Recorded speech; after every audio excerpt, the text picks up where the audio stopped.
Fala galera, aqui é o Gabriel e hoje é dia de vídeo especial. Isso porque saiu finalmente o novo reboot do Ben 10. Eu estou falando da nova HQ do Ben 10, publicada pela Dynamite. Essa nova história promete trazer elementos mais sérios, uma espécie de Ben 10 mais maduro.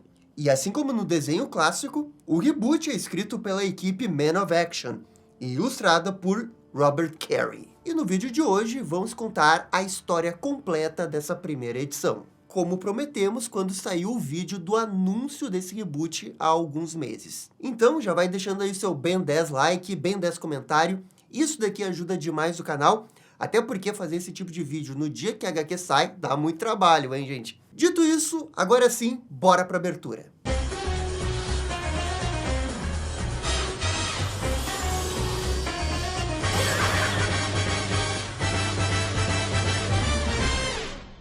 Só antes da gente começar a falar da história da HQ, eu acho que vale muito a pena comentarmos um pouco a capa. Essa daqui é a capa principal, e temos vários designs dos aliens que vão aparecer na história. Temos o Chama, o XLR-8, o Massa Cinzenta, Bola de Canhão, Insectoide, Ultra T, Diamante, Overflow e Cipó Selvagem. E não esquecendo o Quatro Braços. E chama a atenção que o Fantasmático não faz parte da formação original dos 10 aliens. Esse é um indício que várias coisas desse reboot serão diferentes em relação ao desenho original. E agora sim que a gente passou pelos aliens, vamos para a história. A HQ inicia no espaço. Vilgax, na sua nave espacial, conta que chegou a hora. O alienígena já conquistou diversos mundos e se questiona se existe alguém que possa detê-lo. Ou talvez até mesmo uma arma. Ele ficou sabendo que há sim uma arma, mas logo esse dispositivo será dele. E é nisso que vemos que uma espécie de meteorito se aproxima da Terra. E falando nela, cortamos para a Terra, onde um jovem Ben Tennyson está curtindo as férias. Ou melhor, tentando curtir as férias. O Ben reclama como o mundo é injusto, porque ele simplesmente não consegue uma figurinha dourada do samurai sumô. A sua prima, Gwen, comenta como é triste que ele goste tanto dessas cartas inúteis. O que, por sua vez, Ben argumenta que gostar de livros de conspirações alienígenas é ainda pior. E eles são interrompidos pelo Vomax, porque eles estão em férias e precisam se divertir e não brigar. E finalmente vemos o trio, curtindo um marshmallow no meio da floresta. Os primos continuam a se cutucar.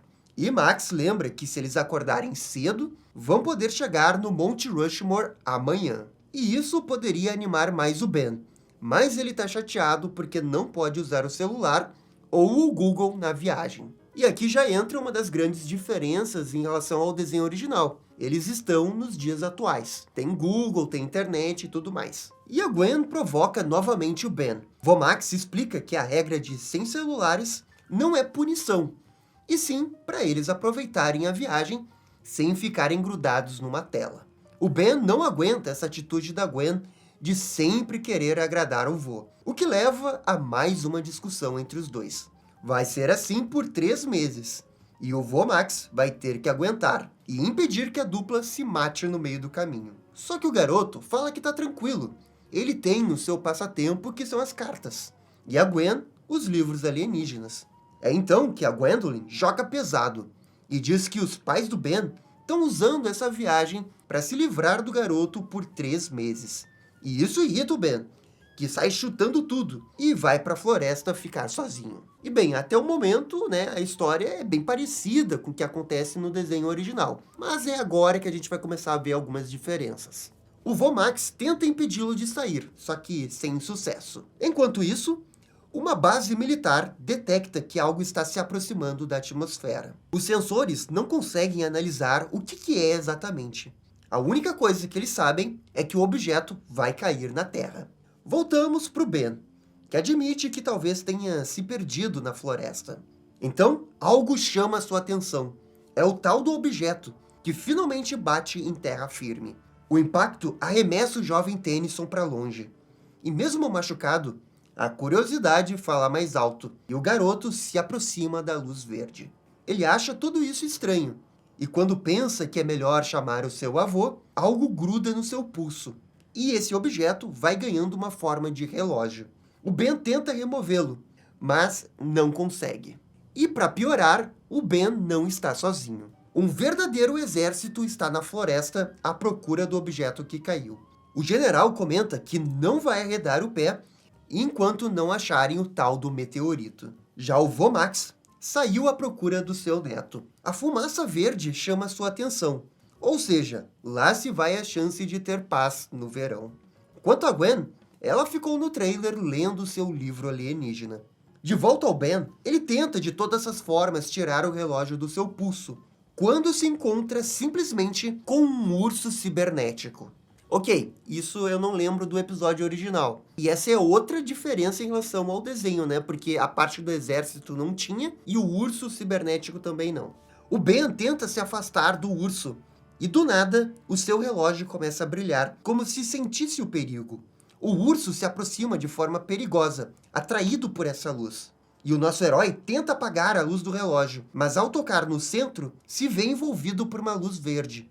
É aqui que acontece a sua primeira transformação. Ben vira 4 braços e logo percebe que está mais poderoso. Após chamar o urso de Freddy, que é uma referência à franquia Five Nights at Freddy's, uma luta se inicia. E além disso, esse urso parece fazer uma referência ao personagem Cyborg, que apareceu no reboot de 2016 do Ben 10.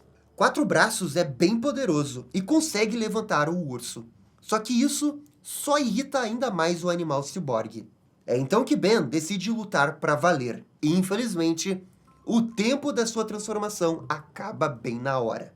Na sua forma humana, Ben desvia da patada do urso e começa a fugir enquanto aperta desesperadamente no seu relógio. Ele desvia de mais um golpe e finalmente o relógio volta a operar. É hora de virar herói. E quem aparece é o Chama, que tem um visual muito maneiro nessa HQ, né? Novamente, Ben fica confuso, porque antes era um alien 4 braços, e agora ele é feito de fogo. O urso o ataca, e como Ben não sabe controlar suas chamas, acaba atacando com tudo. O golpe atinge o urso em cheio, que decide fugir. E o Ben sabe como isso é perigoso, especialmente na floresta. Ele lembra que o exército está por perto e sai dali. Falando nos soldados, eles viram um clarão mais à frente e decidem avançar. Quando chegam no local, encontram labaredas de fogo e, sem dúvida, alguma coisa aconteceu ali. Por isso, um soldado contacta o general e responsável pela operação. O seu nome é General Rossum e ele deixa claro que a situação é bem complexa.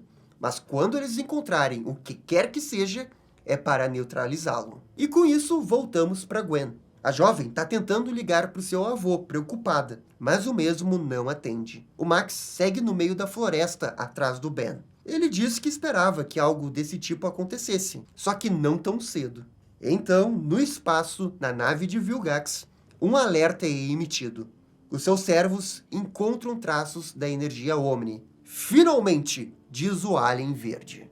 E o que vocês acharam aí do visual do Vilgax? Confesso que no desenho a apresentação dele é bem mais legal, com o Vilgax no tubo e tudo mais, tudo ali é muito maneiro. Eles vão rastrear o sinal, e Vilgax não espera encontrar resistência de nenhum primitivo que possa vir a usar a arma. Até porque esses primitivos não vão ter ideia de como usá-la. Ela é a chave para controlar o universo. E é aqui que termina essa primeira edição da HQ do Ben 10. E poxa, eu acho que por ser a primeira edição, eles poderiam ter colocado mais páginas. Cara, eu acho que eu li essa HQ em 10 minutos. Os designs do Quatro Braços e do Chama, eu achei que ficaram incríveis. Vale a pena lembrar que quando a HQ foi anunciada e a gente teve as prévias, o pessoal criticou bastante a ilustração. Acho que dá pra jogar um pouco melhor e realmente a ilustração tá estranha. Especialmente assim, dos humanos. Os aliens estão de boas, assim, eu acho que tá combinando, tá legal. Mas entre os humanos, especialmente a Gwen, não ficou legal.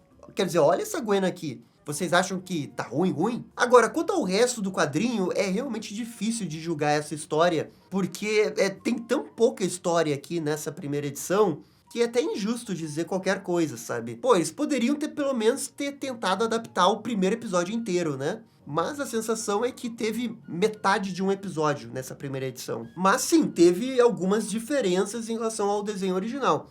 A parte do exército, a parte do urso, a transformação do Quatro Braços não acontece no primeiro episódio. Eu acho que isso é bom, até para dar um sinal de que, ó, a história vai ser diferente do desenho.